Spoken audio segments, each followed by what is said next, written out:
I don't think I had a chance to say 2011 yet. Aha! January 6, 2011. I love it. At the home of my friend Les Bradford in Peru. How are you, Les? Well, I'm okay, but Gordie, I always send him a little note and I say less is more. But he spells it with two S's. Oh, well, Les and I have become very good friends, first of all via email and then in person.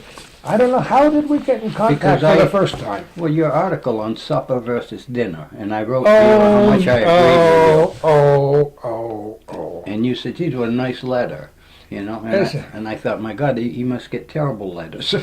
I get lots of letters, and yours are wonderful, and this guy is the best storyteller in the whole world. It makes my wife Kay laugh till we cry each day.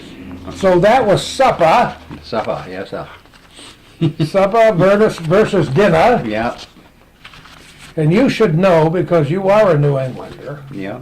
Where were you born, Les? Middleborough, Massachusetts. In Middleborough. Yeah. We've talked often about Cape Cod. Mm-hmm. And you know, I've never visited a lot of Massachusetts except the Boston area and south down to the canal and the Bourne Bridge and Scusset and Cranberry Cottages and so you were born there in 1933. 33. Yeah. So you and my big brother Jim are tracking just about the same age, but you're in way better shape than he is. Oh yeah, I'm picture. I'm an Adonis. Yeah. So as soon as I heard your name Bradford, I said, "Is there a connection?" And you said, "Oh yeah, but there is really." Yeah. I think I'm 13th generation from Governor Bradford, and from what I've read, he was kind of a drunk, and his governorship got all the credit, but he was kind of mean to his wife and kind of a taskmaster. But he took over, and I guess that's what they needed then. Indians were giving them a problem, or they were giving them a problem. So, you know, in this day and age, it's so much easier to trace that lineage than it was before. Yeah. Calvin has learned that he's related to everybody famous I've ever heard of. Really? We have people who are in the genealogy business. We have a wonderful society in Keysville. And they were working behind the scenes when Calvin was sleeping, I think. And every once in a while they'll hand him Brother Andre, the latest. Brother Andre. We just did a show on Brother Andre. Yeah, you tell. Yeah, I got your thing on that. Yeah. And here you are. I don't know how many times removed. My father's grandfather is his fourth cousin. There you go. How's that? That's pretty good. Oh, well, he's Saint Brother Andre now, and we learned that that's how you're supposed to say it. In our recent interview we did with Ursula Akey, and I got to tell you and tell Calvin that that's an interview that has been sent around the globe at least 16 times, and I'm getting many, many comments about it. Because this woman is absolutely dedicated to the idea. She was over there during the canonization. That's cool. Yeah. So you tried to uphold the legacy left by Governor Bradford. Some of it, yeah. and I succeeded, unfortunately. But so are there lots of Bradfords left over there? No. My nephew, Bill Bradford, and his son, that's the last of the Bradford name. My brother, and he were the only two my folks had, just two boys. John had 3 girls. I had 2 girls. There goes the Bradford's name in this picture. And, John did have Bill. So Bill is the last of the name over there, toting around in Massachusetts. Isn't that after all this time? Yeah. And it's probably, for a reason. Probably we did enough, and they said, let's cut down. Well, what did your dad do for a living? He was a carpenter. Isn't that wonderful? Yeah. When he wasn't hunting. Hunting was the name of the game in those days, at least for my wife's relatives around this area and so many people we know. Yeah. And you've had the stories. You've told me many of the stories of the hunting. Yeah, rainy days you generally couldn't work, so he'd go hunting, And he tried to break me in when I was real little. And I got rubber boots from LL Bean, and I had a little hunting coat. I love it. You know, you can look, I love it. you can talk the talk, but when you're only 5 or 6 years old, it's hard to walk the walk. And I'd go out with these men in the woods, and we'd come to a brush pile, and they'd want me to jump up on it and scare out rabbits, you know. Well, I'd go up there. Sometimes, of course, I'd go right down through that brush pile. They'd be gone, and I'd be struggling. I hated it. And it was always cold. My feet were freezing. I'd get hit in the face by they'd walk through branches and limbs, and those twigs would come bap me in the face. And then he always wondered why I never wanted to go hunting. Well, that, you know, when you when you come back all bloody, you don't like it. And So your dad, and those old guys, they didn't bother with game laws most of the time, did they? oh no, Dad, unfortunately, I got to go back someday and research that. If you've ever read Missioner's Chesapeake, Oh yeah, sure. and all about Oh, the yeah. goose hunting and, Oh, yeah. and the guns that were too big and all that, and all they, it was similar on the Massachusetts coast. And in 1938, the law came, and I think it was a federal law, no more live decoys. And we had about 300 Canada geese that they never used for thought live of that, decoys. Of course. Yeah. And there were all kinds. They had a fence along the beach there. This was on Tispaquin Pond in Middleborough. And they had a tall tower up where they had big, powerful glasses, and they could see the geese coming, you know, and get all these rich people lined up along the fence with their guns. And at the bottom of the wooden fence was all vertical boards. They had little trap doors and little cages on the other side, and in each cage were geese.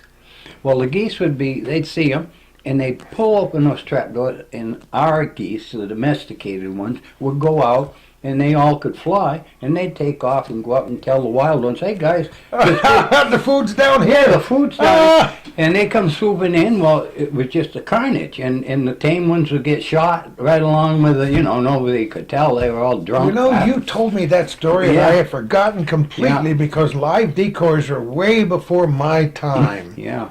Isn't that amazing? And this is what I'm not clear on. See, this was 1938. I was 5 years old. I was one. But I had a job. And when goose hunting season would start there in the fall, I had to go up by the big tin garage. It was about a quarter of a mile from the main road, Route 28, down to Tispaquin.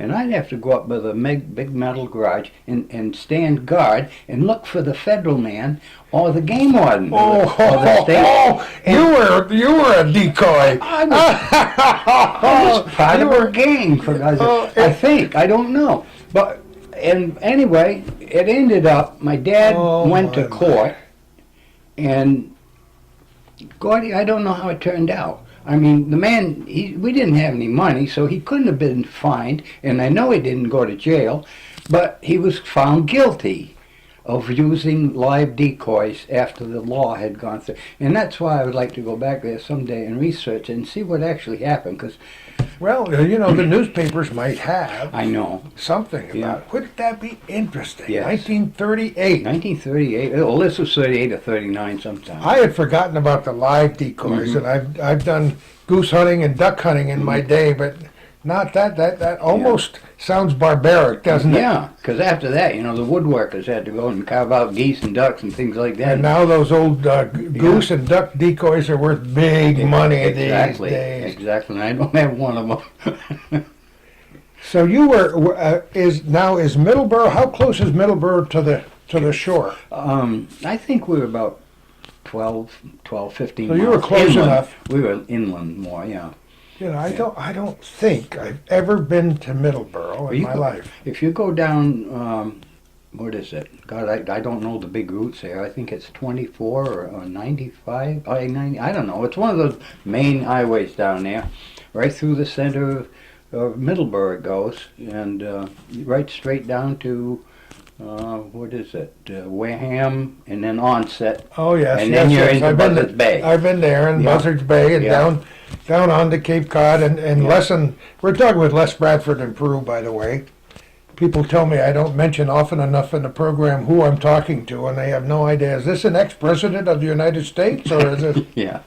So anyway, Les and I are good friends, and he's given me a liberal education about what life was like up there in those days. Swamp Yankees, yeah. Swamp Yankees. Yeah, we exchanged a little information about the Swamp Yankees Yeah. too. So it was interesting growing up. Yes, it Was was. it hard? Do you look back on No. it as hard times? No, it was, I was depression and the last of the depression kids.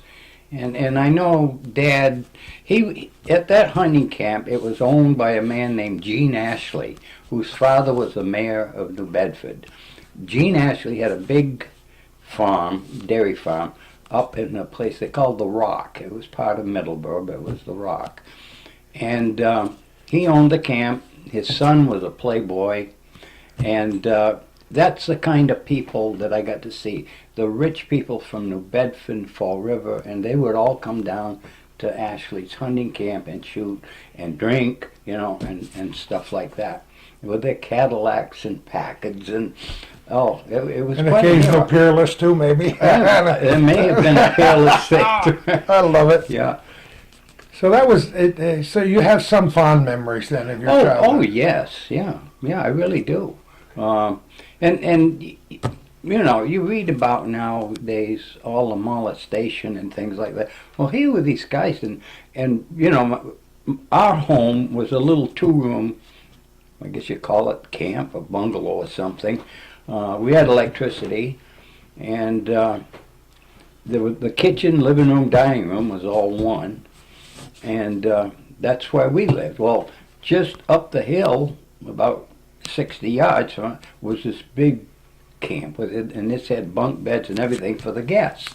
That was upscale. And just beyond that was the outhouse that everybody Well, used. of course. There was no inside toilets. Oh, but believe me, I know those. And you and I were talking this morning as we chatted about. I was lucky to be born when I was born, 1937, right on the cusp of many old ways and many new ways. So I do remember studying by with a kerosene lamp on the farms that I worked at that still had no electricity until many of them until the late 40s. Yeah. And certainly no inside plumbing. No. And to wash the dishes, you had a cistern in the cellar. We had a crank handled cast iron black sink. Yeah. And that was our water inside. Yeah. You told me a story that I'll never forget about a well somewhere and getting the water out of the well on a chain. What was that all about? That was our friend the Tinkums, who lived in an era about 100 years prior to the current people then.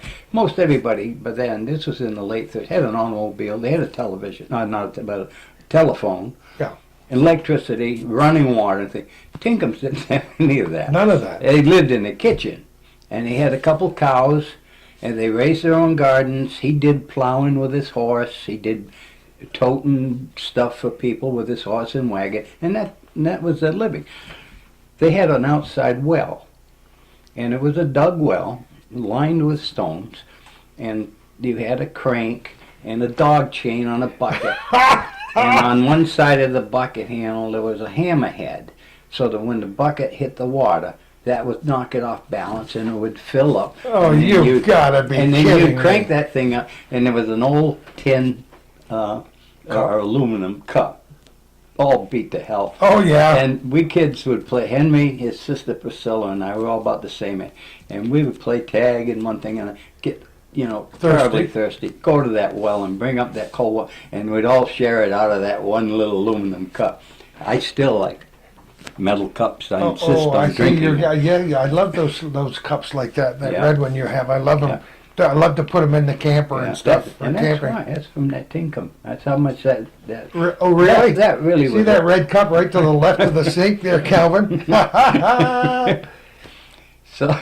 Yeah, we had tin cups, of course, and when we went out, when we'd go into the woods and camp overnight and go in the Boy Scouts, we had the whatever tin frying, whatever aluminum frying pan my mother would give us.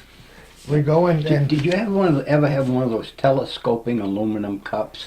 It Oh, was full yes, flat, and of and then course- you pull it up like that, and all the Right. sections would I've lock. seen those. Have you Yeah. seen them, Calvin? Yeah. Yeah, when we were kids. Wasn't that a great invention? Oh, We they had were one. wonderful. Yeah. They And didn't leak. You could drink out of them. And they'd fold up to about to the size of a tuna fish can. Or a snuff can. Yeah, a snuff can. Yeah, about that size. Oh, great memories. Now, before we go any farther, Okay. now we've covered your early childhood. Okay. You handed me something that I thought was pretty cool.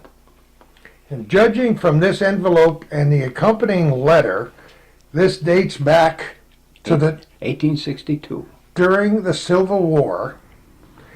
And does it involve a relative? Yes. Tell me a little bit about it. Okay. My family is Bradford and Braddock on my father's side, and on my mother's side it was Thomas and Cook. And this is the Thomas part. And I guess this is probably a great uncle of mine who was in the Civil War. And it's a letter that's written well, and it's a story. You can actually see where this man starts out trying to give his parents encouragement that it's right. Yorktown, Camp York. Right on the front it says, yeah, Yorktown. Yeah. That's what, probably in Pennsylvania, huh? Wow. And he starts out telling him he's well fed and all this, but he can't complete the letter because it got dark. And then they're in a war. And wow. he writes this letter in bits and pieces. And towards the end of the letter, he could almost cry. The poor man is trying to give his family, and he's failing fast. He's hungry and everything in there. Oh, so man. what I want to do is take this back to Middleborough and put it in the archives there, because it's something worth keeping. And I wonder where the original is. I don't know. You never had it, you don't think? Or I've never had you don't think it's in a dresser drawer? Well, see, now, my filing system, perhaps I Oh, do have like it. mine. And maybe I made this copy. I don't know. It is definitely a So copy. it's at Harvey? Yep, Harvey Thomas. Now, I had a great uncle named Harvey Thomas. He was brother to my grandfather. And he worked out west in the coal mines and everything else. And he had quite a history of himself. So, but this is probably his father, because Harvey wouldn't have been old enough to have been in the Things Civil like War. this are, and I'm not related to them, and you are so precious to me. Oh yeah. Because you can almost sense, when you read it, you can sense the pathos, Yes. you can sense Yes. the pain. Yes, everything. It's right in there. It's a story of this man's life. I don't know if he lived or not. Oh, so you don't know how he ever turned out? Somebody does. Somebody Because in does. every area there is Yeah. there is an expert on the Civil Yeah. War. We've got a friend, Bill Glidden, who lives in this area who, I mean, the man never ceases to amaze me. And we've only tried for the last 10 or 15 years to get him to sit down like you are today. He always chickens out at the last minute. I know how I feel. But he knows chapter and verse. Sure. And he's been to Gettysburg, I can't tell you how many times. But it was an interesting time, and every area sent their soldiers, as yours did over there, and we had many here. Yeah. So, okay, so you went to grade school right there? Right there in Middleborough, yeah. Little school? Maybe by today's standards, yeah, but not a two-room No. school or anything like that. And high school too? And high school was a good-sized school, probably about the size of the one you got in Morrisonville, that school. Oh, no my kidding. My high school, yeah. And don't ask me how many graduated, I don't know, but they all did. Well, I'm delighted to say that as far as I know, everyone in my graduating class survives to this day. Wow. But there weren't many. There were 11 or 13 or something like that in my class. And we do have a little reunion every summer. So those of us who are able to waddle over there, we do that and we tell the old war stories and so on. Sure. So you graduated from high school there. Yeah. And then what? Well, career was... Right then? Were you that was 18, 17? 1951, and career was going red hot. Boy, I guess it was. And I went to work with my dad as a carpenter's helper for a year, and then I got drafted. And at that time, the United States was losing so many military men in Korea that all the services were available when you got drafted, and I finally chose the Air Force. Not as a heroic gesture, but because I thought I could get in the Air Force work for the newsletter and draw cartoons and stay home where it was safe. Gordie, that's the truth. I was. You never told me Yes, that I was story. only. Well, Never mind loading the gun. You wanted to. I struggled through high school trying to get a girlfriend, and I was terrible at it. And I finally had a girlfriend. I mean, we kissed and everything, for God's sake. Oh, and my now they wanted to goodness. kill me. I wanted to be drawing cartoons. I didn't want Well, to. what? This is something that I didn't learn until I know you're such a humble guy. I didn't know you drew until the last couple of months. Did you draw stuff all through high school? Oh yeah, that's why I never mounted to anything. High school for me was one big doodle, and You know, for me fighter it was planes, too. P-51s. I always had to draw P-51s, automobiles, and I used to have a game. I would tell people, mark down some crazy lines on a piece of paper, and I'll make a car out of it. And they would, you know, and I'd go up there and I'd take it and I'd twist it, and I could make a car's But grill. planes and cars were your initial fascination. Yeah, I you got along think? with them better than people. I did. Now you just did this for your own enjoyment. Oh yeah. Oh, You didn't do it for any profit, or oh hell no. you no. didn't make posters, or you No. didn't. I worked at Cole's Farm for profit. Oh, that's right too. Yeah. That's why I had to leave the bull into the pickup truck. And But before you went in the service, is that when you worked in the cranberry bogs?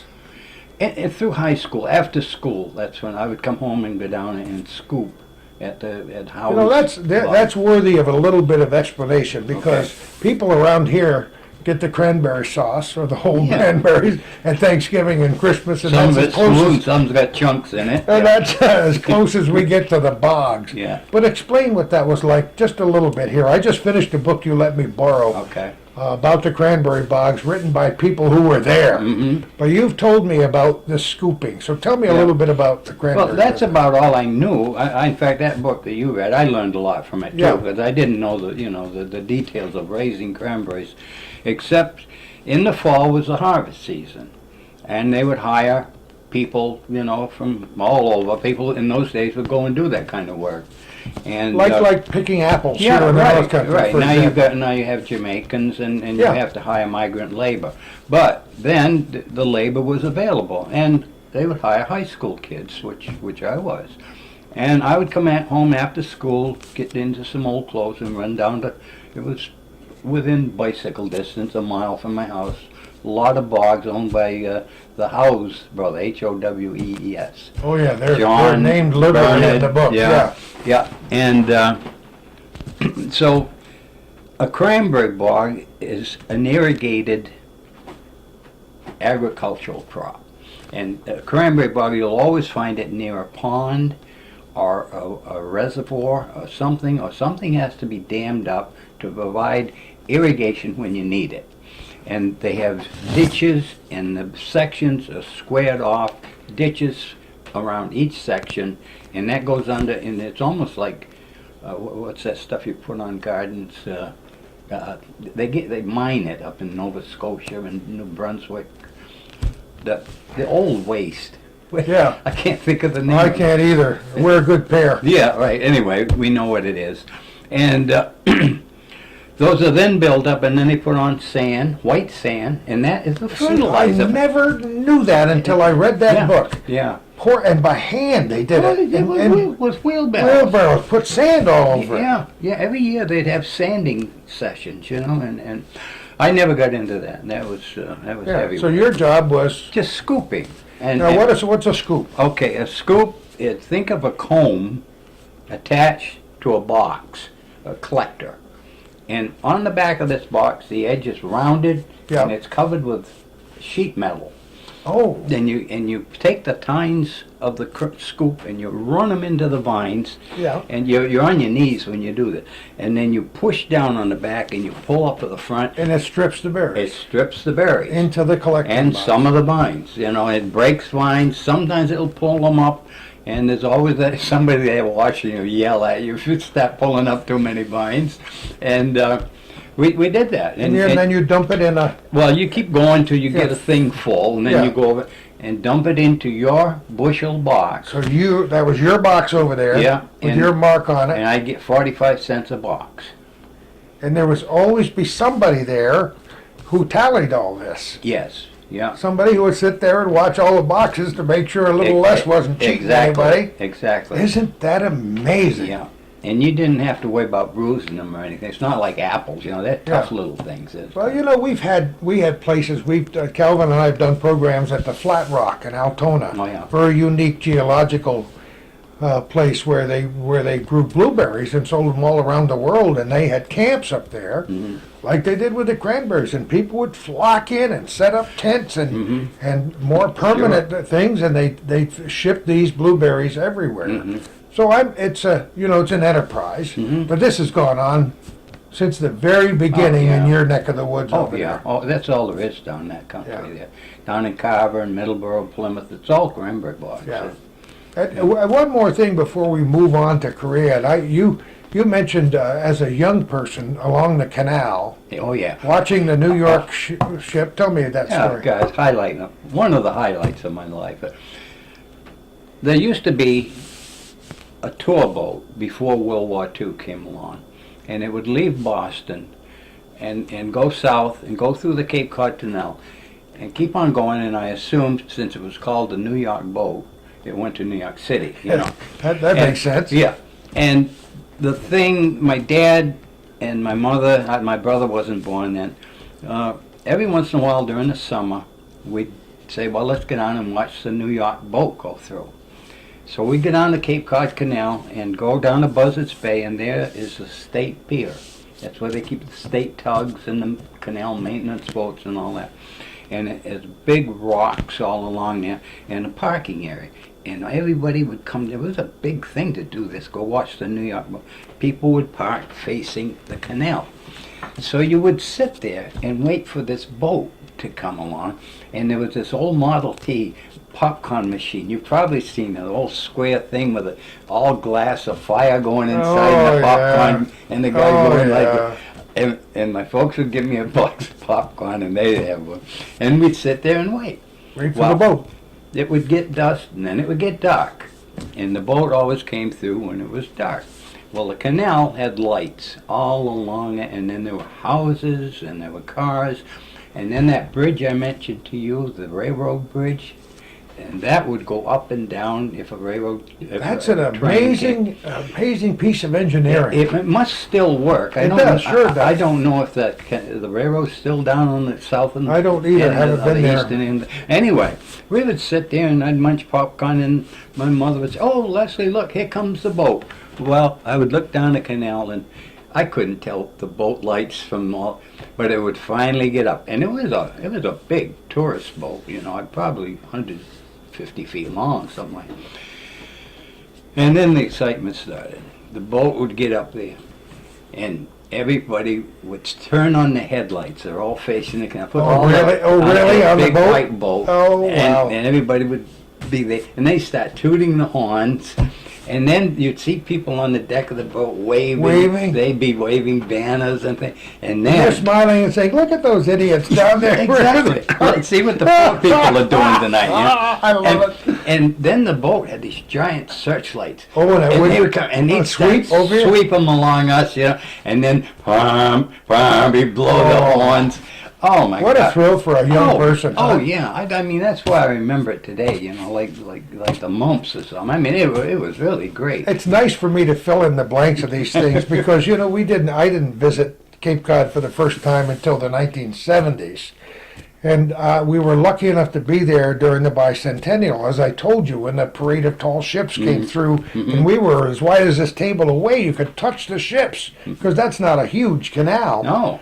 But it was so beautiful because on the local waterways they had parades of boats, small boats, like you would own a small boat, and they would put these, all I could think of was those Japanese lanterns. Yes. And they would have the parades at night of the boats, and everybody had these lanterns on the boats, and then they'd have some, John Philip Sousa band there playing the wonderful old patriotic music, and it brought tears to your eyes. So this is a great story of your youth. Yeah, and I remember it very fondly. It was something, and that canal, the current, you get when the current's going from north to south. You'd see these boats; they would be heading north, and they hardly move. Big prow wave coming off him. Yeah. And then you see this guy come the other way. Zoom! They're just gone. Yeah, Isn't that gone. amazing? Yeah. I heard a clicking noise. Is that serious? Nothing?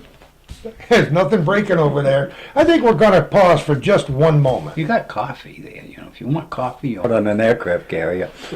All right, we're back again. We got us a hot cup of coffee. Yeah. As soon as I got a hot cup of coffee, I know I'm okay. You got my cup. Okay, so I got your cup. What is this anyway? Oh, that's a cup from one of our reunions from an old squadron I was in France. 12th? 12th Troop Carrier Squadron. Oh, boy. And we used to drop troops and carry cargo all over Europe, North of Africa, and So you Middle you East. you didn't join the Air Force.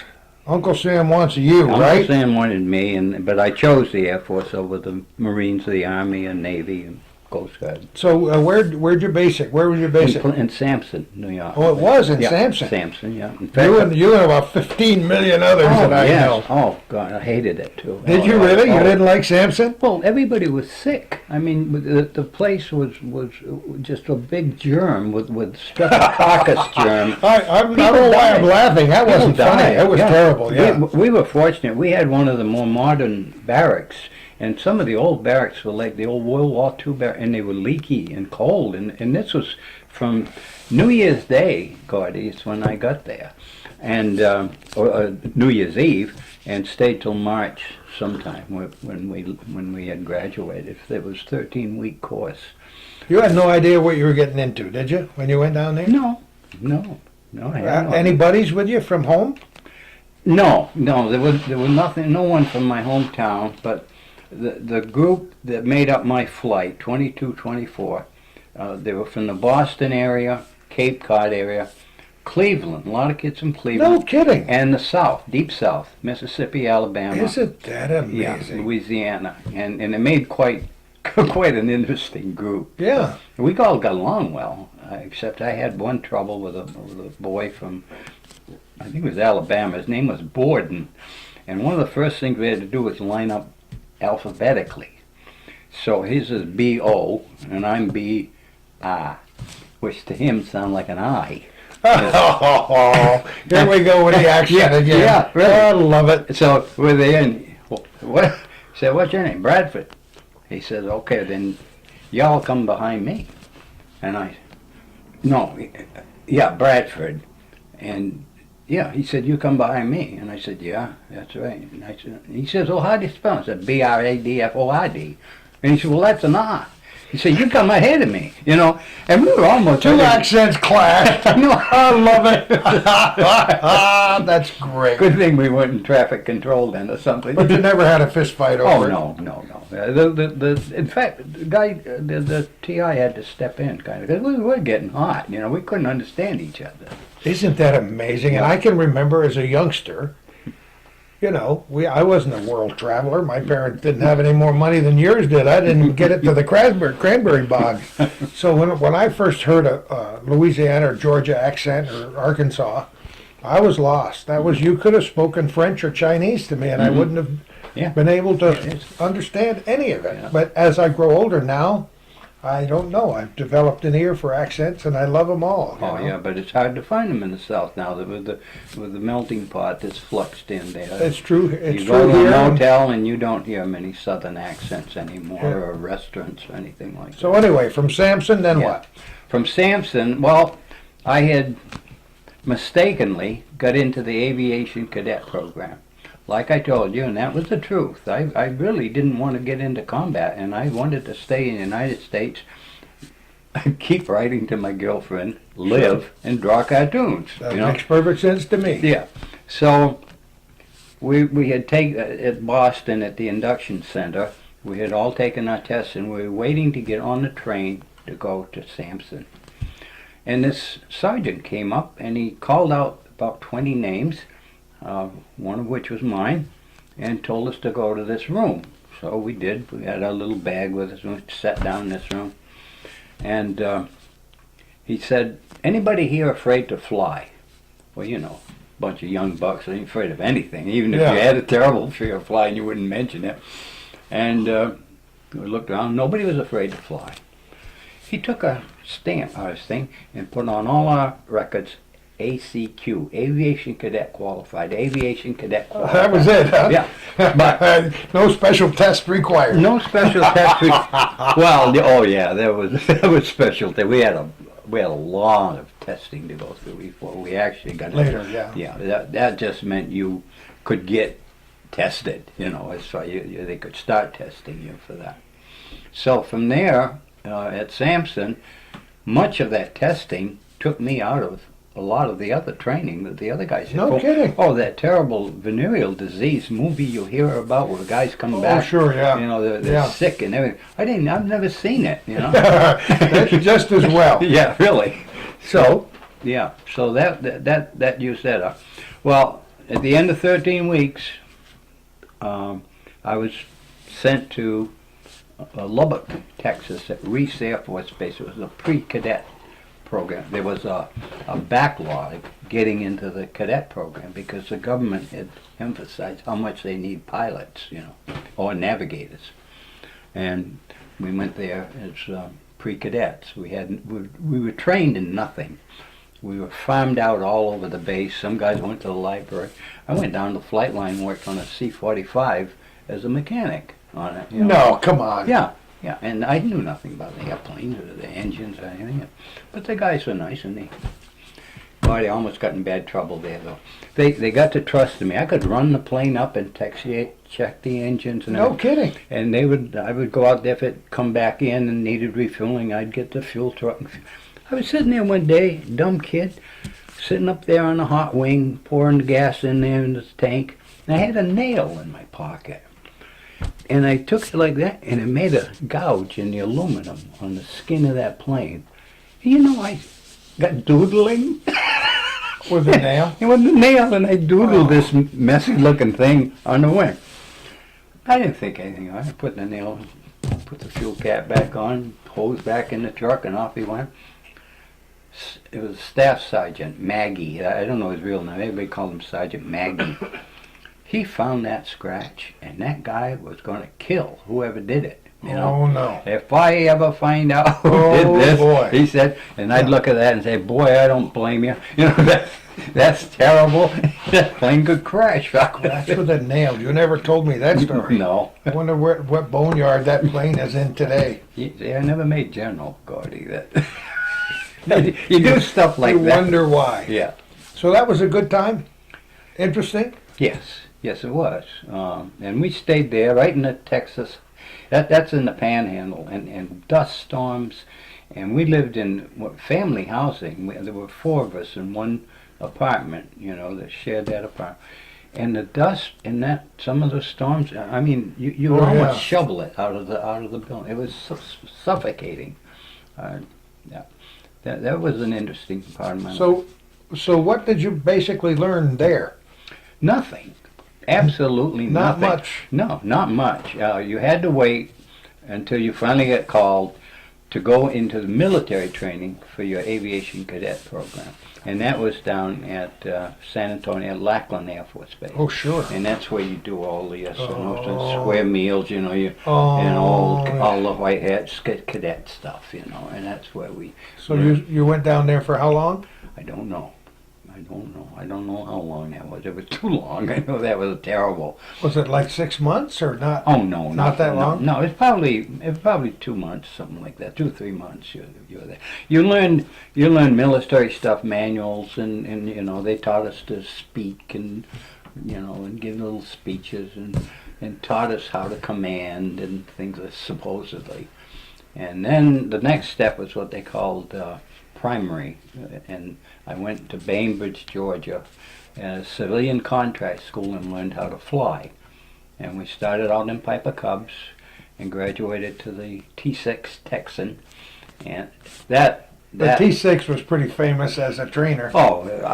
Gordie, that was the best part of my whole 20 years in the Air Force. Really? Right there. Yeah, I really, it was like a Boy Scout camp. I mean, there was still strict military Yeah, stuff, sure. and you had upper class and lower class. Yeah. But we had student officers with us. Now, these were officers who had been through ROTC in one thing or another, or got their commission some other way, and they decided and were qualified to learn to fly.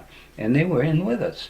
So, you know, we were kind of buddies with officers, which up until that point, any officer had just scared the devil out of us, you know. So So you finally got behind the. we got behind a stick and started flying. That's great. We're going to pause for just a Okay. moment. And we're at the home of my friend Les Bradford in Peru on a day in early January 2011. A little bit of snow in the air, not bad. So you learned how to fly. Yep. And what was that experience like, the first time? Well, my first flight actually was with my cousin. He was in the Navy. He was a Navy pilot in World War II. And he would come home on leave, and he would take us up in a plane, in a small plane at the local airport. You know, so that was not my first time in a plane. It was my first time at the controls. Yeah. You know, and it was kind of disappointing because I liked the speed of flying, and you get that on takeoff, but then you get up in the air and you sit there. It feels like you're in a box. It's tilting around. Yeah. You're not moving. You have no reference to anything, and it's noisy, you know. And I thought, What am I getting yeah, into? what am I here? getting into? Yeah. Yeah. But I had an excellent instructor. He was a World War II P-40 pilot. Oh, And- no kidding. Yeah. Talk about drawing planes. I drew a lot of those when I was a kid. Flying Tigers plane. Oh, my. And he was in the African campaign over there flying against Rommel. And his Stukas and Schmitz. Oh, my. How many of those did you draw when The you were a kid? guy was a dear. I loved him. He was such a nice instructor, and I didn't have that in the next time I went to the next base where we went into base. Really? But this guy, he had a big tobacco farm. And of course, in those days, if you buzzed, you were washed out. Oh, sure.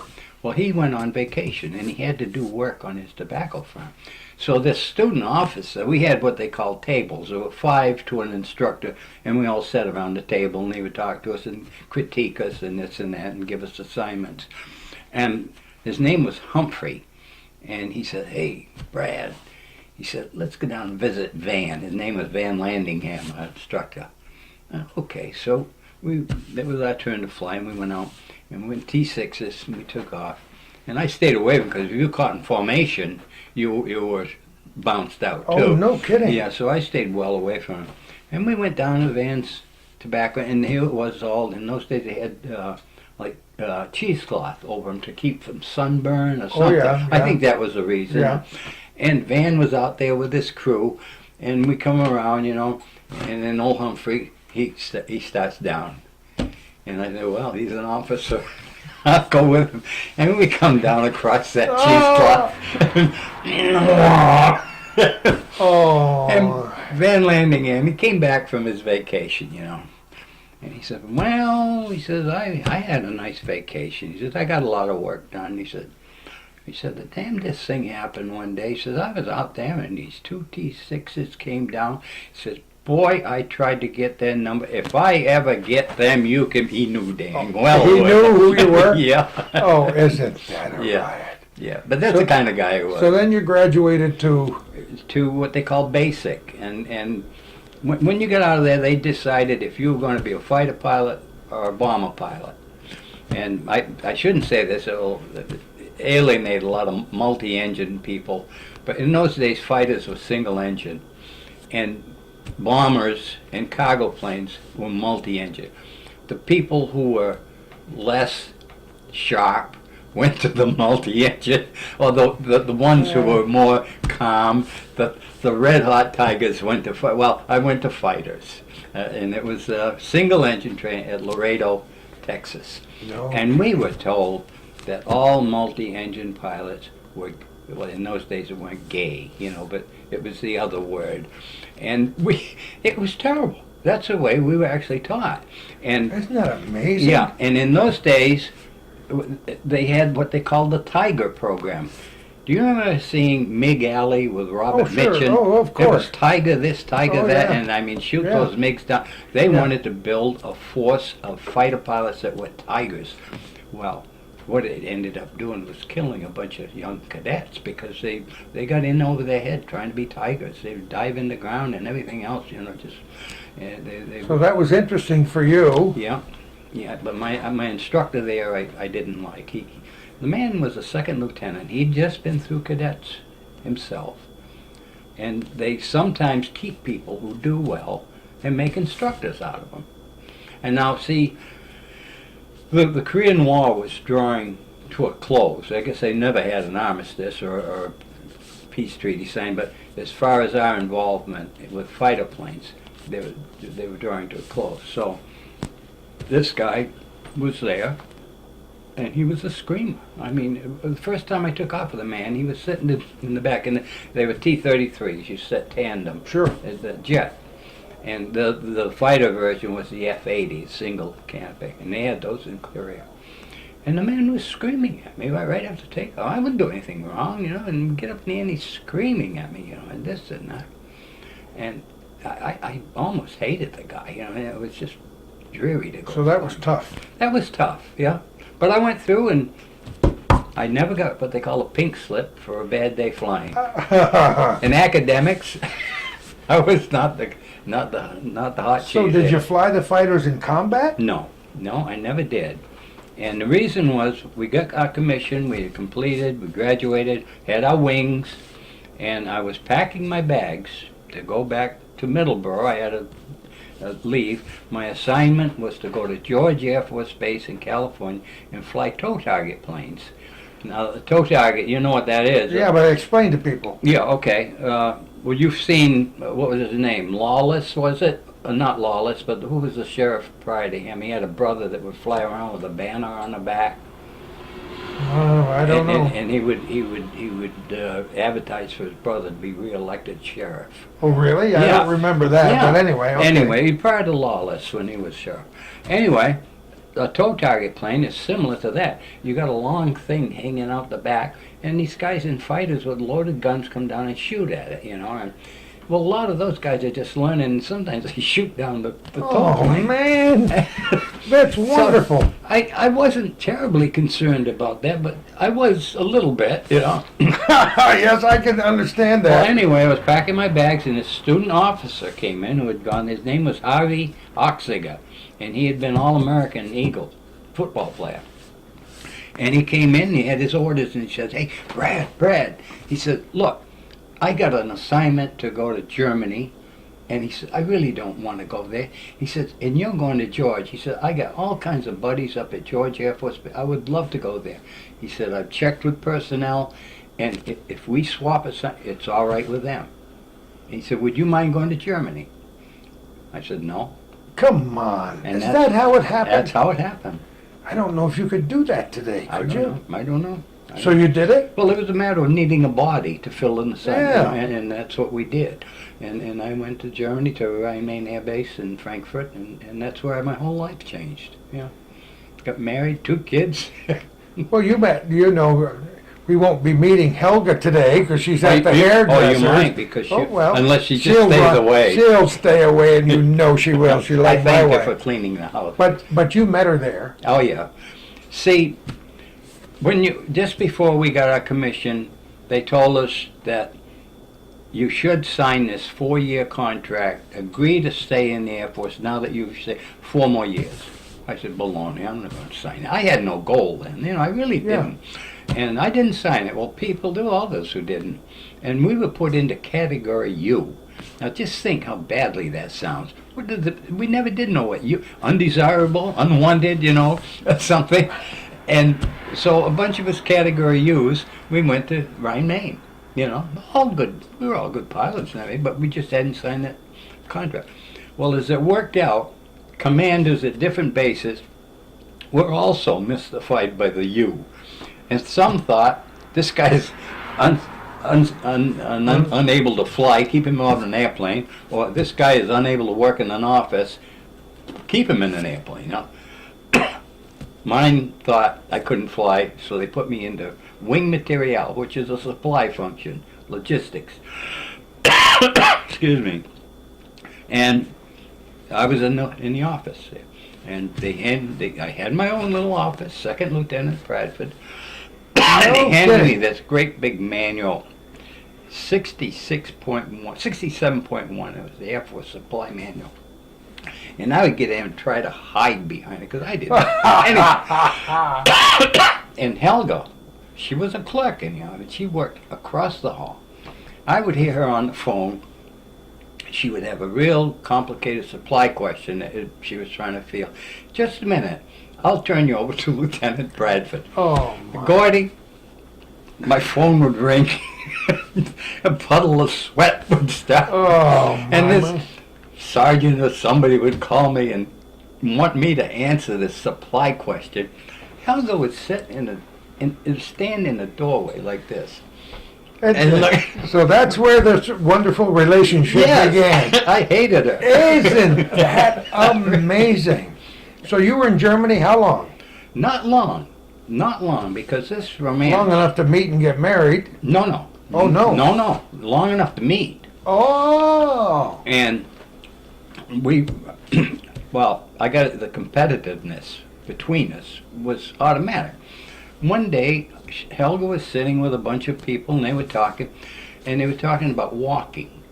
And Helga pipes up and says, well, you Americans don't know how to walk. You've all got cars. Said you couldn't walk anywhere. And I said, is that so? She said, yeah. I said, I'll walk you home tonight.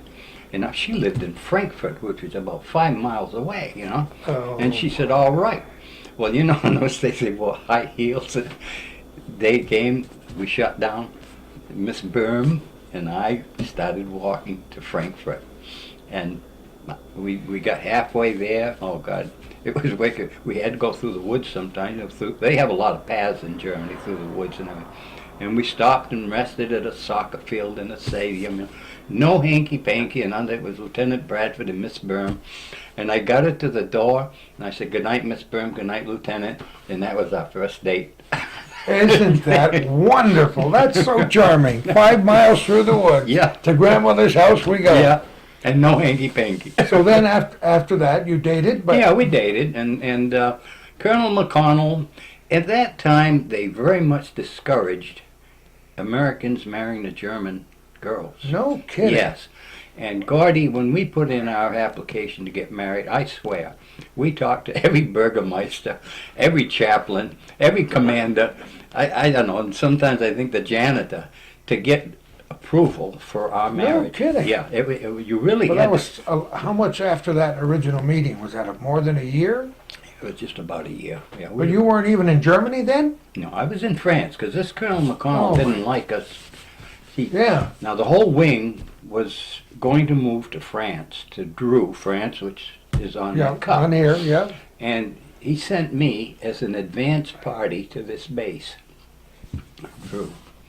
And he came in one day and said, hey, Brad, how soon can you pack your bags and go to Dreux? And I said, well, That's the way it is right in the away. service. Yeah. So I had my Ford over there. I jumped in that and said a tearful goodbye to Miss Berm and took off for Dreux.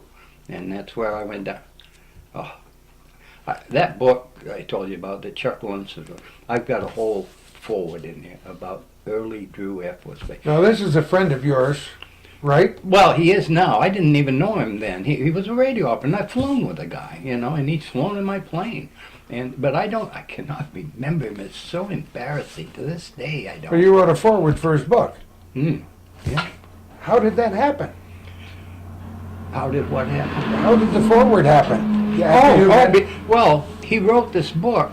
He was a very, a smart young man. He kept records and everything of what he did there at Dreux as a radio operator. And he wrote this book called Departure Message, which covered all his missions and the people and the life and his romances in Paris. And it was a wonderful book. And then he mentioned some pilots, some not by name, that he had very bad experiences, and others that he liked to fly with. I was one of them once. I fell in love with the guy, Of course. He said something good about me. I got right away on the phone. I called, hey, Chuck, thank you. I don't know you, but thank you for saying what you did.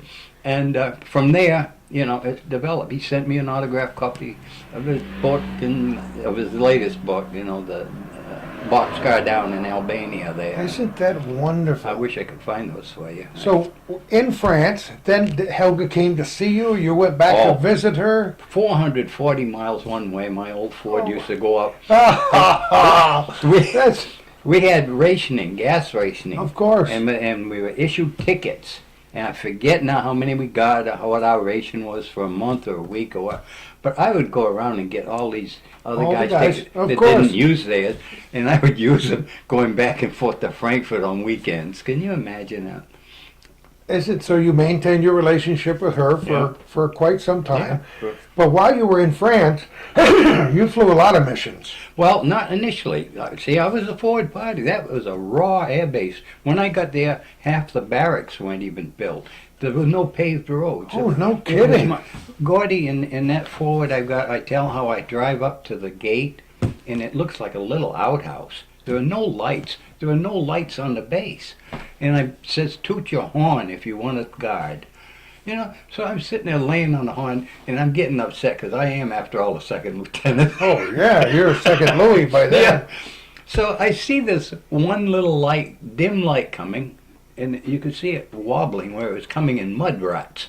And it's an air police truck. You remember how they used to be Oh, blue with white and all? And this airman got out and saluted me, and I showed him my order. He said, "Follow me, sir, but don't get out of my ruts." He said, "You'll get stuck." He took me up to it was a 3505th Air Base Squadron then. And he led me up to headquarters. I figured it was because they had a flag pole there. We went in, and they had a CQ, the charge of quarters. He was sound asleep on a cot. The floor was all covered in mud, and there was a sign-in book. And he had me sign in by flashlight. And I had asked I him, can picture all I of said, this. "How come there's no lights on it?" He says, "We had a power failure, sir." He said, just follow me in the ruts, and we'll go do things with the flash." So after that, he took me to the BOQ. Went in. There was nobody in the place, nobody in the BOQ, and it was a GI cot. The mattress was rolled up, and he said, "I'll see if I can get you some blankets and stuff." He came back. He said, "I couldn't find any blanket." Gordie, I slept on the bare mattress. I had my GI. You remember those long woolen coats that was my blanket, and I had some pants rolled up for a pillow. That was my first night at Drew. Really exciting. Yes. Huh? This was Yeah, the first it was. class operation. Yeah. Well, you were there at the beginning. At very beginning. Well, not the actual very big, but Yeah. very close. I preceded everybody else by about a year.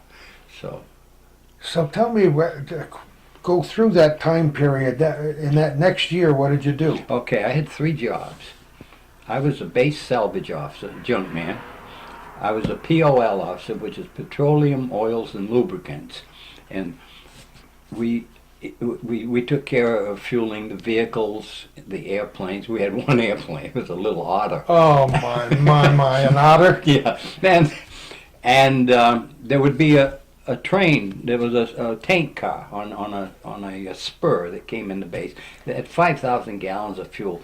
And if a C-119 should land there, we were supposed to go and demand that pilot take some of the gas so that we could order more. Oh, That's the military's way of doing Oh, it. you You only gotta get be as much kidding. gas as you use, yeah, sure. So anyway, that was, and the other job was I was a base laundry officer. And I think I told you about that, didn't I? Why I could never be president of the United States. That was Unbelievable Yeah. stories. yeah, it was pretty basic military stuff there. I'm telling you, not very much military about it. But you started to fly missions out of that base. Eventually, because the wing did move down, and all of C-119s came down from Rhine, Maine.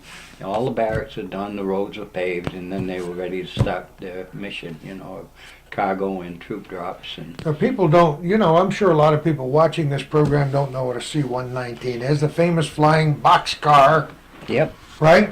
that's one right there. Yeah. It was a twin boom. If any of you remember P-38, they had twin booms.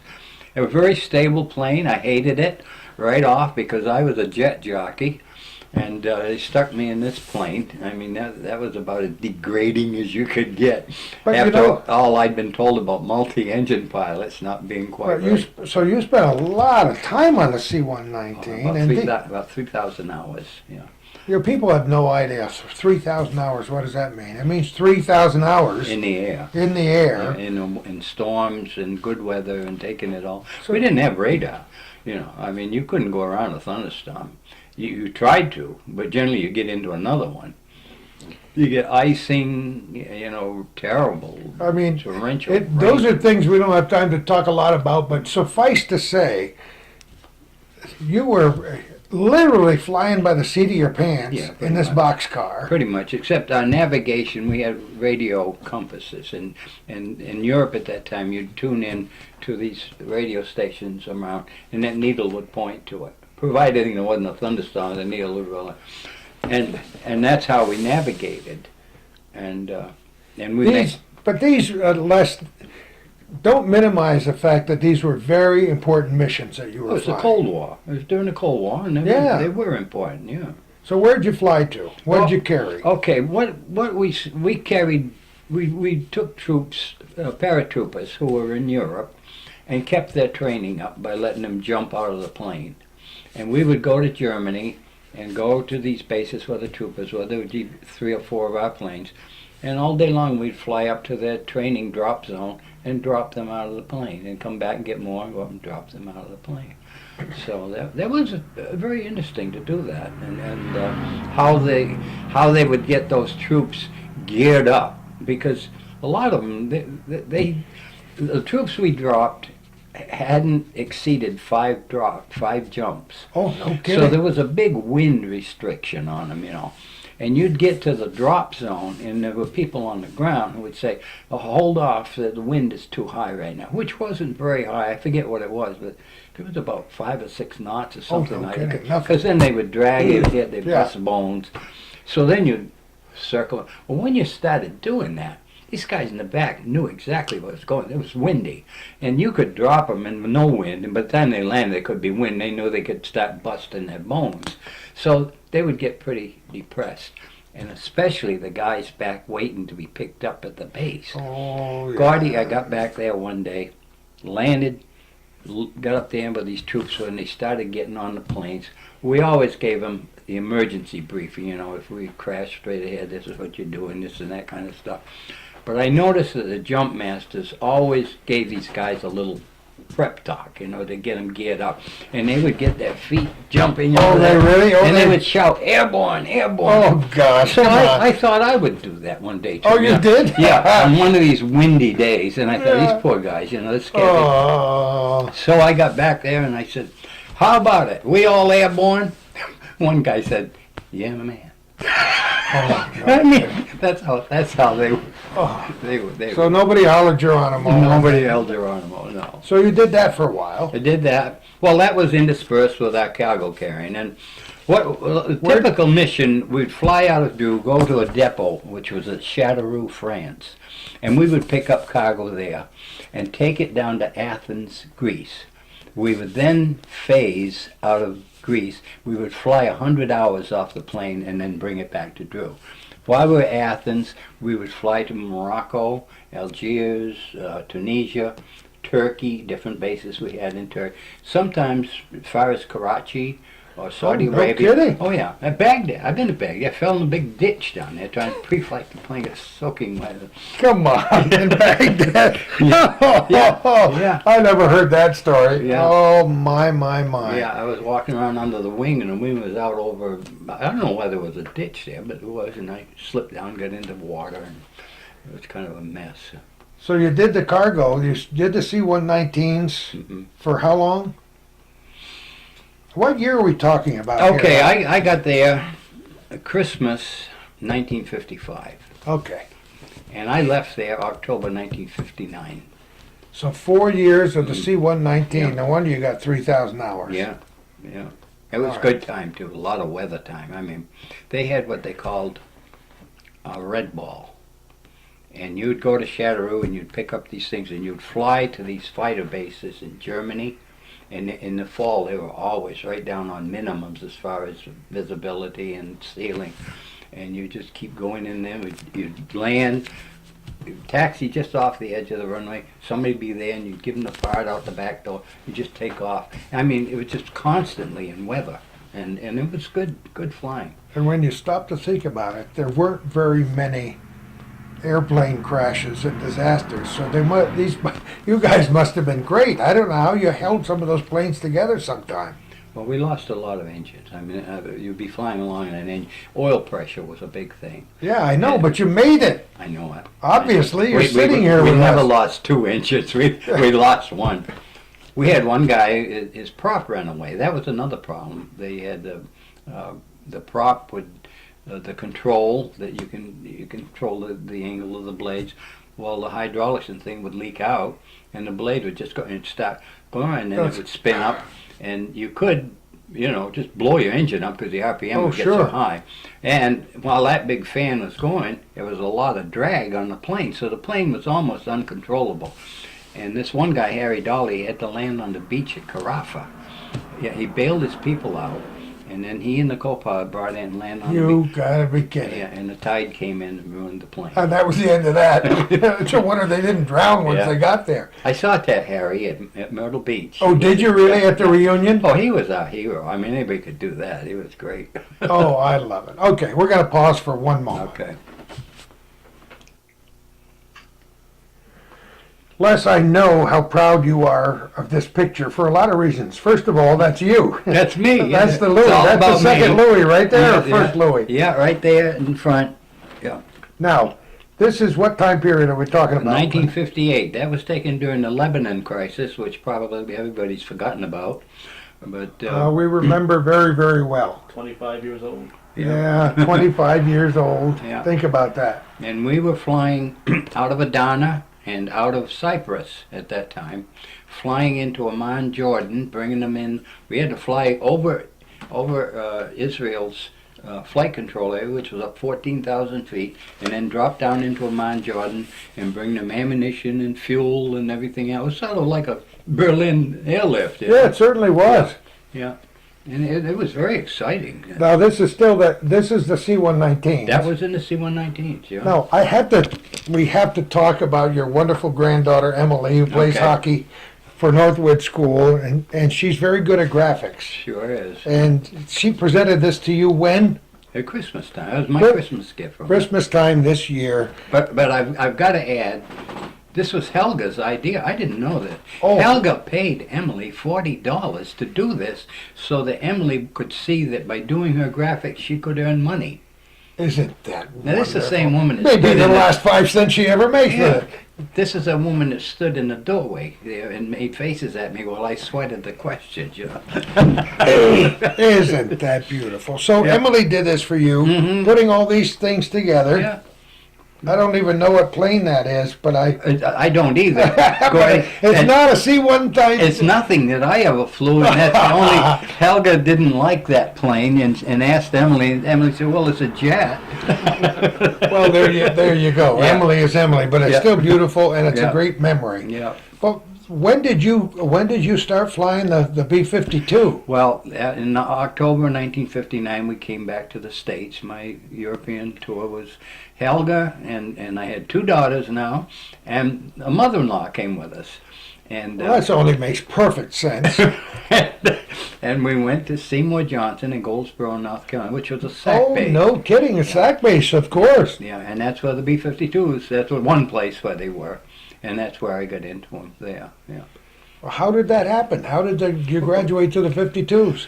Because that's where they were needed. That's where people were needed then, you know. Boy, were the they C-119 was phasing out. Oh, the yeah. C-130 was coming in, and that's still, you know, the workhorse of the Air Force. How many times have we seen them hovering over Oh, Plattsburgh? yeah, really. They look like they're like a big giant goose Yeah. ready to squat on your Yeah. house Yeah. And, because they're so big. yeah, they're big, and they started getting all the priorities in Europe, and we began to hate them. You know. Did you ever fly one? No, I've never been in one. No. I've never It's been like in a being in a C-1. giant hotel. I would imagine, yeah, a noisy hotel. Yeah. Big, noisy. When you're talking, putting helicopters and tanks Tanks and everything in there, and all kinds of equipment on a Yeah. plane, then you know you got a big bellied plane. yeah. So anyway, you got into the B-52 Got into and B- explained a little bit about it, because if people are not initiated, this is one of the most famous, long-lasting planes Yeah, it is. that ever flew anywhere, and they're still flying And B-52s. programmed to fly till 2024. Think about it. I know it. It's unbelievable. And when I came in, the B-52 was still relatively new. They had the most experienced pilots flying it, and they were having problems with it. And in fact, we had a terrible crash there at Goldsboro. We started flying those 24-hour missions, and it was like airborne alert, you know.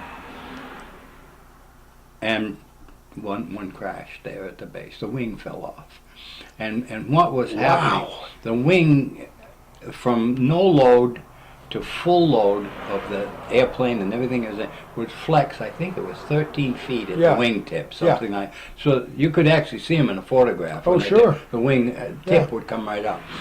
These things were flexing like this on it with heavy loads. Boeing at that time was running a flex test at their factory in Washington State, and theirs was going 8 hours a day. This big hydraulic. Yeah. The things were flexing this way. Our planes were flying 24 hours a day. The planes, Think about that. yes, yes. There's real people involved. And Real people, and Oh. somebody wasn't thinking, were they? Oh, yeah. And boy. so this wing fell off. Well, he came back. This pilot came back and said they'd heard something like gunshots going off, and they had a bad main tank fuel leak. Main tanks are in the wing. In this B-52G, the tank was the wing. There was no Yeah. inner cell or anything. That was it. The wing, the metal, was the tank. So if you had a leak, your wing was cracked. It was that simple. So he was flying her over the base at 10,000 feet. Boeing was on the phone. SAC was on the phone. Everybody was trying to figure out what to do with this plane. They didn't know if they should use flaps for landing or fly them to Muroc and just have them come in with no flap landing while they were trying to decide. The wing fell off. And the plane went down. There were 3 crew members killed in it. And the big bombs they carried went into a cornfield. There was one safety device on one bomb that kept it from being a nuclear explosion. And that's something people don't know. Now we know. I'm almost missed, Yeah. you know, because if that had gone off, we'd all been killed. Oh, isn't that amazing? Yeah, yeah. So you started flying B-52s. Were you happy about getting into that or not? No. You didn't mind? I enjoyed flying those C-190. We had good missions, you know, and stuff Yeah. like that. So Yeah. what And kind of missions did you fly with a 52? They were all training for war missions, you know. They were? Yeah. You go and practice. You'd go to a bomb site somewhere in the So you States. never carried live bombs? No, not while you're practicing. No. And no, you'd go to bomb site, and it was all done electronically. It was all calculated where you were when you said bombs away, and they would figure on the ground if. This is amazing to me. During all that critical time you were flying, you never had to fly in combat. Well, I did in Vietnam. Oh, we didn't get there yet. No, Oh, dear God. but let me say this: that my combat was very benign combat. This is before they started. That's what you call an oxymoron. Yeah. And I'm the biggest oxymoron there is. There's no benign combat. Don't Well, give me that they stuff. compared to the guys that went in 1972 and started flying over Hanoi and getting Yeah. shot down. Yeah. I wasn't there then. I had already retired, so I never got into that. It's fortunate. And but we did bomb. We bombed South Vietnam where the Viet Cong were supposedly With the B-52s? with the B-52. Now, where were you flying out of then? Still? We flew out of Guam, which was let's see, oh God, it was a 12-hour mission. I think it was about 6 or 7 hours to Vietnam, and then we'd fly back to Guam. And then sometimes we'd fly out of Utapao in Thailand. Now that was only about a 3-hour mission. You were right Yeah. there. And we'd fly out of Kadena Air Force Base in Okinawa too. So there were 3 places we flew out. So you flew the 52, but you were. How did you end up in Plattsburgh? Let's go to B-50. Well, we were in Loring Air Force Base. We went from Seymour Johnson. To Loring. I was assigned to Loring. Okay, now we're getting the picture. Now, Loring got rid of all the B-52s, and they were farmed out. Some went to March, and some went here to Plattsburgh. Right. And we had our choice as to where did we want to go. Well, I flew over here almost all the time. I looked at beautiful lakes and everything. You like that? And I said, hell, let's go to that area. It looks Sure. like a big vacation land there. And we were so happy to get here, and that's why we're still here. Coming from Loring, which is at Limestone, Maine, the very tip-top... You got to know where that is and when it closed and saved us the first time when the Bragg about Commission... 6 inches from the Canadian border. Oh, yeah. And it's Arctic there, and it's Arctic. We nice. came here, we thought we were in Florida. Oh, yeah. You know, and we really have enjoyed this place ever since. So you came here, and you flew the combat missions out of Plattsburgh? I flew the combat mission. Yeah, I was stationed at Plattsburgh, and I went to Southeast Asia on what they call the ArcLight mission. Right, I know that. Yeah, and then when that was over, I came back to Plattsburgh and retired. So you weren't here when the KC-135s came. Yes, we all came together. You all came together? Yeah, because I just wondered what the time... 1966 is when I came here, and that's where the wing came. That's okay. It was a big drought. It was a terrible drought. Everything was brown when they got here, and they had a big mudslide in Sable Forks because a rain started coming, and it's the same thing like it happened in California. It soaked a hill, and the thing came down. I remember that now. Do you remember that? That's a long time ago, my man. Yeah. That's truly amazing. Yeah. So you retired from Plattsburgh Yeah. in what year? 1972. So you remember the Clyde Lewis years, and did you ever attend any of those testimonial dinners? I drew caricatures. They would have me draw caricatures of whoever was The guests, Yeah, the yeah. guest. And Clyde, I drew him. And Did you really? I drew him. He was on an FB 111. Oh, and, my. And telling about one of his favorites, a labor of love. And he used to use that expression. All the time. And every time I'd see him after that, we never were friends or anything, but I would see him occasionally. I still got your caricature up on my wall. So He was a man apart. he was. Nobody revered the United States Air Force any more than Clyde Lewis. We've told his story. We interviewed him and the late Joe Bornstein in the latter years, and it was just a wonderful time was had by it all. We're going to just pause one more moment. Okay, so B-50, where were we? B-52s. Yeah, Then what? that was it. What else do you want, right? What do you want? So you flew out of the air base and you finally retired from here. In December 30th, 1972. Now, you said you've flown over Plattsburgh before you came here, but had Yes. you ever spent any time? No, I'd never you- landed here. I never knew anything about it. It looked like a good place from the air with lakes and it things. did, And yeah, it looked beautiful. It looked like my kind of country. so was there ever a question when you retired that you were going to retire here? No, we knew it. We'd already found this house, which was much smaller than it is now.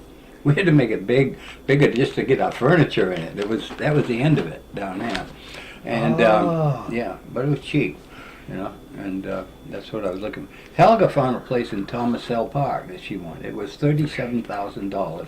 I said, Helga, I don't even know if I'm going to have a job. That was big money back then. Yeah, oh, yeah. And this was 14.5. Can you 14.5? Can you imagine? You can't build you can't remodel your bathroom for 14.5 Tell me anymore. about it. Cost us 12 to put a 13 to put that little glass Isn't Four it? Yeah. Seasons room. Yeah. So anyway, what year was that? We moved here in 1972. 72. Yeah. This seems like last Tuesday to me, but to young people, 72 is a long time Yeah, ago. So then what did you do? I didn't do anything. Helga was teaching substituting. She'd been through college here at Plattsburgh State University. 2 girls are in school. The mic will pick up that noise. Okay, I'm Oh. nervous. Okay. And so?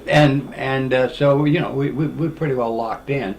And one day Helga called me from the school. I was just home here doing nothing.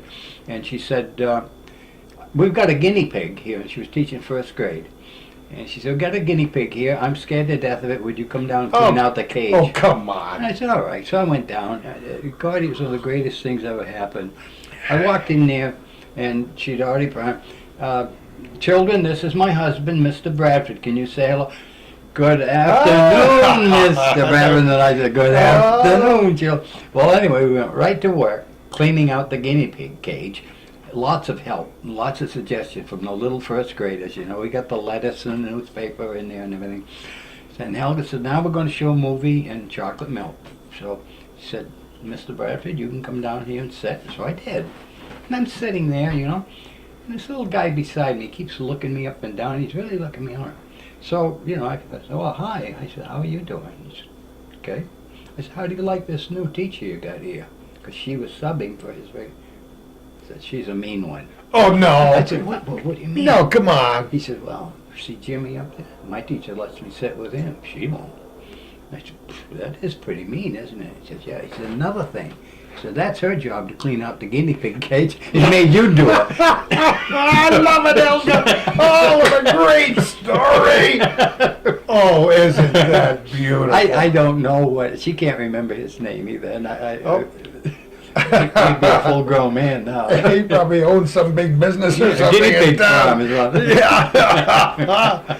So anyway, what'd you decide to do for a living after that? Well, I wanted to get back work with my hands again. You know, I'd worked with my dad as a carpenter, and I'd done quite a lot of remodeling on here, all this stuff in here. Yeah. I did all this and that.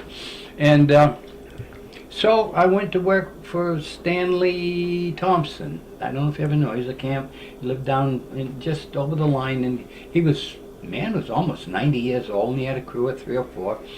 And the first job was up at Don G's house. They put on a porch out back. And as a carpenter's helper, I dug all these holes where they would pour concrete down in there. And I worked. My hands were bloody. The planes were flying overhead on downwind. And I thought, is this really what I want? Yeah. Is this all there is? And Phil Green, he was known then as a taskmaster. He came out, he saw my hands, he went in the house, and he got out and gave me a pair of gloves.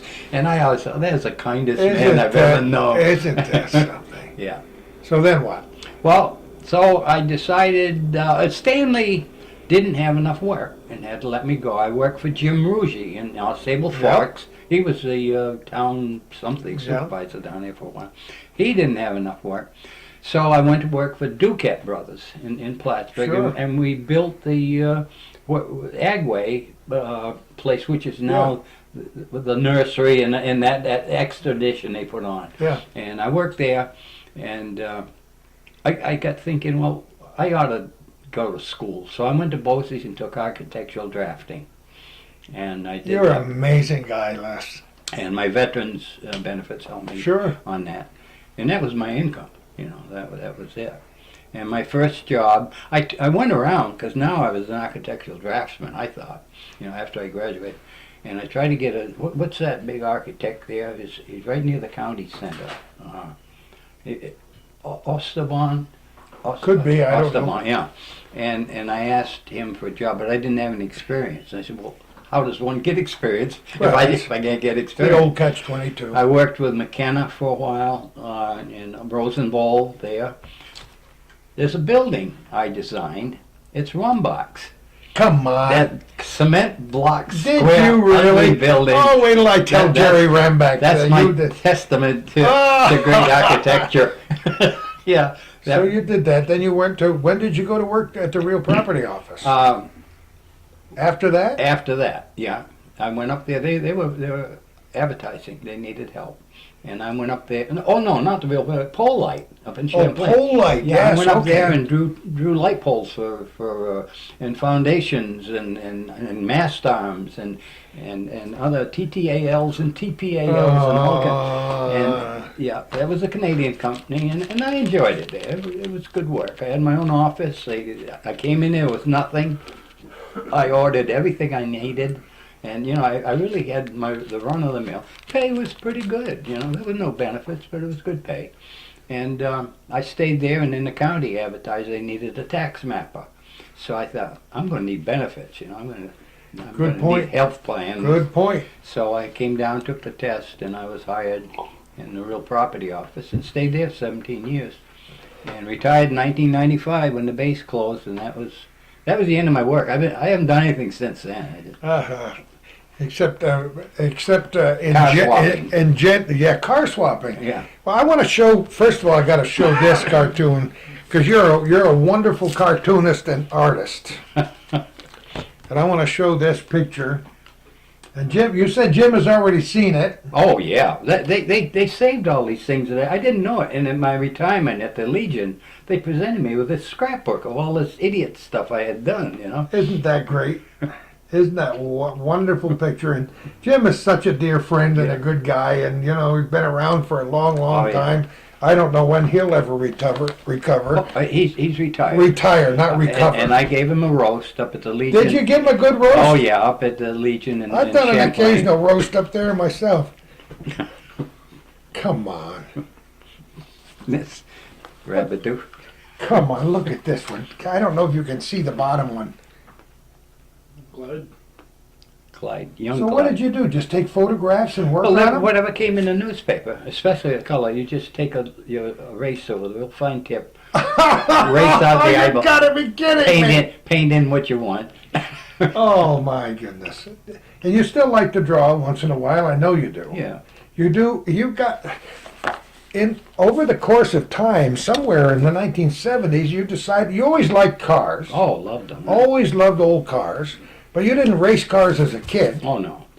But once you found out that they were doing racing on the ice, Yeah, at Maine. I mean, what else do you do up there? I mean, you hoe potatoes, dig potatoes, and go ice racing. That was about it. You had what would they say? 9 months of winter and 3 months of damp wood sledding. oh yeah, you got that. Yeah. So you decided to get out on the ice, Yeah. and one of your daughters, Kay, Oh yeah. decided to do it too. Yes, I got a picture of it. That's a lovely scrapbook. That looks like it wasn't. It didn't come out of the store last Tuesday. No, that's the thing. I think we've had. So you started ice racing. You started doing time trials in Vermont or here or where? Well, no, I started in Europe actually. Oh, you did. Yeah, I had a French car. It was a Citroen, a DS19. Oh yes, of course. Very famous car. And we had road rallies, you know. Oh, you and did? And I'd entered. So that's not on the ice. No, that was all. See, these are articles I did for the newspapers. I did my own illustrating. For which newspapers now? That was Limelight. That was a newspaper up in Maine. Both sides here? Winter, yeah, Yeah, up in Maine. yeah. And it was a base newspaper, and people were having a lot of trouble driving around in winter, and so I jumped in and thought I'd, know it all, tell them how to do it. Don't you love it? I love it. Yeah. The voice of experience. Yeah, be an expert. So you drew pictures for them. Yeah. I've seen a lot of. Oh, your pictures are wonderful. But you've always been involved in cars of one kind or another. Yeah. You're in the local classic cruisers Yes. club. Yeah. Yeah. You've written articles for their little newspaper. What's it called? Lug-nuts. Lug nuts. That's Yeah. perfect, isn't it? Lug nuts. Yeah. You have a Maverick. I got a Maverick finally, a 75 Maverick. A 75 Maverick. I can't wait to see it when it's all fixed and painted and. And I just saw this man who was going to work on it, and the poor man lost his garage, and now he's got it back. I went there today. He's got a beautiful new garage, Chris Martineau, and he's going to paint it. He's going to do the body work. Yep. And the car right now is in Bloomingdale, and my daughter Sonia's, our daughter Sonia's, and it's for the winter there. And so someday when the roads are dry, I'll drive it back here to Scholar Falls and I love work on it from Bloomingdale. But you tell me about the ice racing though. We haven't talked about that. Okay, the ice racing. The first ice race I ever had was in Greenville, Maine, on Moosehead Lake. And a friend of mine, his dad gave him this old Volkswagen Cabaret. And Oh my, it come was on. a rust bucket from the wood, but the engine was sound. It ran beautifully. And I had a little workshop that I rented for $10 a month up there in Maine. And there was an old farmer. I put a stove in. I had everything, you know. Oh. And I worked on. I had a little sports car. I put in there and work on. Old potato farmer next to. He'd come over, sit there and talk with me in the evening while I was working. Spit on the floor and tell me stories. One time he said to me, he said, "You know what this place was before you had it?" And I said, "No." He said, "It was an Indian house of ill repute." Oh, my, So I put the decent touch Oh, to it. $10 a month. And so Dick Johnson, his name was, my friend, we brought the Volkswagen in, and we went to town, and we tried to get sponsorship. We got some worn out snow tires to put on the back. Took the fenders off because they were almost falling off anyway. He was an electrician at the base up there for the Air Force, and he went around and he cleaned up all the electrical contacts and everything, and we got third place in our class down there. Isn't that great? Yeah. And that hooked me forever and ever. It was a 3-hour race. He drove an hour and a half, and I drove an hour and a half. That was amazing. Yeah. And then when I came here, I bought Chuck Hager's Saab that he used to race. Oh, come on, Yeah. from Cumberland Head. From Cumberland Head. Oh, my, he had a my, garage my. out there by where WPTC is. Oh, yeah. His dad, I guess Yep. they sold Saabs. And Chuck would take them and race them. And he ended the hill climb down it and dumped this one I had over. That's what that story. Oh, So I went my first ice race. I had an old Rambler I got from Bill Rowe. And I borrowed a trailer from a guy down your way there, down near the fairground. Well, I forget his name now. Livingston. No, he Not was Tony? a stock car man. Stock car race. Could be anybody. Yeah, and I rented his trailer, put my old Saab on it, towed it with my Rambler over the hill to Camden, Maine. And I went up there, and I did well. There was 120 cars entered in that race, and I came in 17th. So Oh, that's great. I was really happy. Oh, that's wonderful. Yeah. You know, perhaps we'll get, Calvin tells me, because you gave me a copy of your your daughter Kay, who loved to race. Mhm. And you got some old videos. Yes. We're going to put those on a DVD for you to give as gifts. Yeah. But That- Calvin reminds me that if you've got a lot of these old racing tapes, we can put them on the internet so people can watch them around the world. Really? Oh, sure, we can do that. You just give me those tapes, and Calvin will take care of that, and we'll have some Well, fun. I got to tell you, they were all done by amateurs. My daughter, you get a lot of pictures of her feet. My other daughter, she did a lot of this. And my son-in-law, Doug, he took a lot of them. You know, whoever wasn't racing was taking pictures. Now, what's Doug's last name? Hazelden. Hazelden. Now, they live in Bloomingdale. We talked Yeah. a little while about Emily, who was Yeah. a great hockey player. Yeah. Doug is a snowshoer. Oh, snow. All of a sudden, late in his life, he decided to get into snowshoe racing, Let- and his pictures in the paper once a week. Late bloomer champion. I mean, this Isn't guy is that amazing. amazing? Yeah, really. I admire anybody that does that because, you know, if I had to walk to my mailbox, Yeah, we're in snowshoes, they'd have to come with a stretcher. yeah. So litter carriers. But you know, Gordie, these are not the snowshoes like you see Oh, the mounted oh, police. they're racing. Those big old things. Yeah. These are little things Oh, I like know. that. The light, the You height. still got to be in shape. Carbon You fiber, still got to yeah. be in shape. Yeah. All right, what do we got here? Oh, that's when I was in Lions. Now you know all this. This is a good Lions Club. Yeah, Peru Lions. Was invited by them way back, long before I wrote a book about ghost stories, to tell stories to the Peru Lions Club.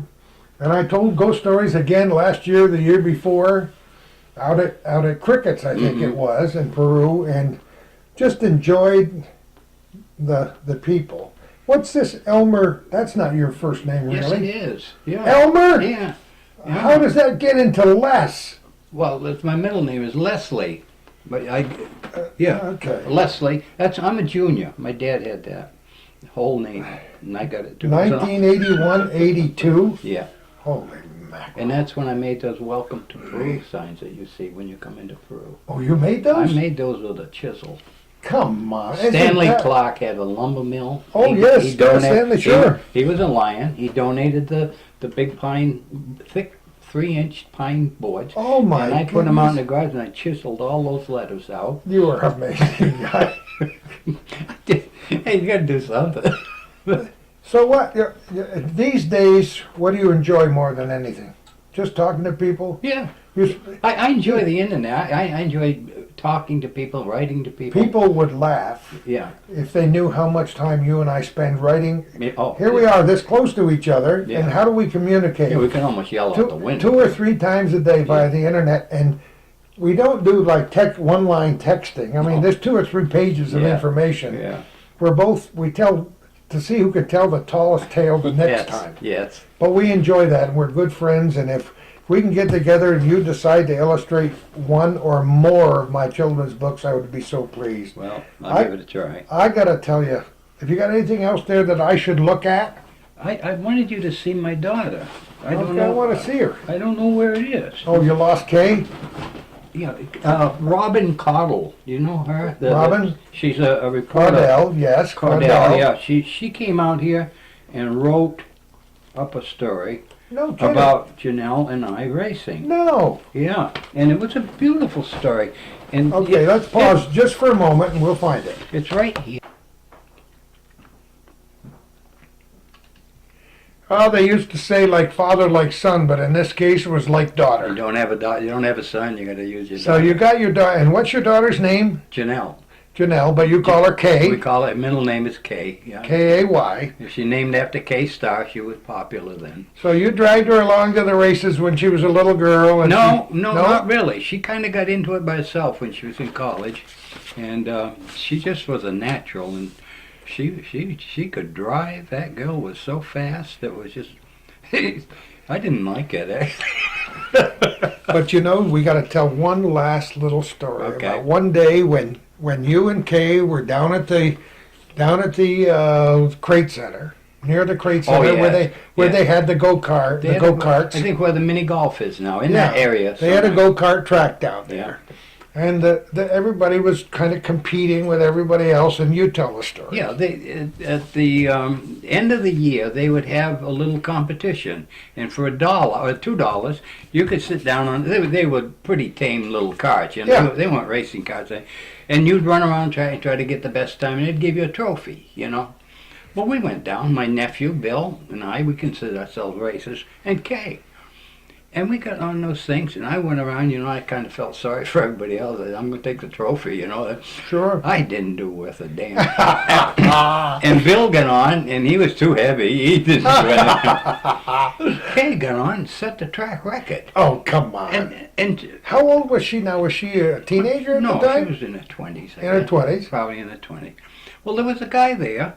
He was I don't know if he professional or what, but he was a kart racer on souped up go-karts. you Oh, know. really? Yeah, because He they did could that up by not the North stand Country this Shopping Center. Yeah. Girl coming in and beating. Oh, don't you love it? She I love paid it. $2, set the track record. He paid 6 times 2 and finally beat her time. Did he It took- finally? He finally did, but not by much. You I know. wonder so where he is today. I don't know, but he was. I'd very- call him up on the phone and just say, "Nya, nya, nya, nya." Yeah. Isn't that great? Yeah, yeah. She's fast. She was, and boy, she got into ice racing, and she was just as fast there too.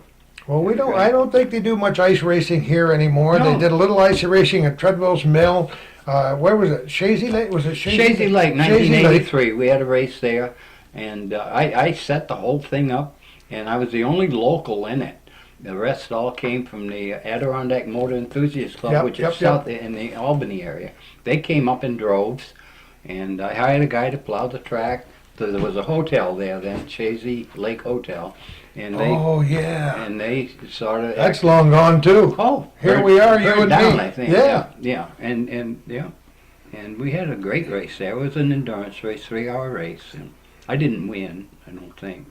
And my son-in-law Doug, that was his first drive. Oh, was it? Oh, he spent more times in snowbanks. I mean, that guy was Well, crazy. there we could tell a million stories. Maybe we'll do another chapter about the day that Kay wanted to noodle around on the ice when you guys went. Oh, that's And it hadn't scary. been plowed, and she took the car and Yeah. she filled the engine compartment with snow. I mean, she packed it in, Yeah. and the car didn't run so good the next morning. You touched the starter and all the audio. You didn't even hear a click. That ended everything on it. You was think I frozen. haven't been there going through fields with old cars and you revive all these wonderful memories. Les Bradford, you're a good friend, a wonderful guy. Your stories are terrific. Les is a great writer as well as being a raconteur because he can tell stories and Helga has put up with you for all 54 years. 54 years. 55 January Now, 31st. does she define long suffering the way my wife did? But we all know what makes us tick, don't we, huh? It's the women behind They us. wind us up every morning and send us on our way, don't Exactly. they? It's been fun talking to you Yeah, today. it's been fun. I was scared. You know, I had no Oh, idea what yeah. you're going to do. Don't ever. I'm You not. have me I'm tell not. military secrets or something. I'm not the least bit scary. It's been fun to learn a little bit about your life, and all it does is whet our appetites to learn more. Yeah. We thank you so much. We thank all of our viewers for watching this program. As we always say, make a contribution to Hometown Cable so we can keep this program on the air. Give us your suggestions about topics you'd like to have us cover in the future. We're always open to those suggestions, and we've done hundreds and hundreds of these shows, and we hope to do it over and over again.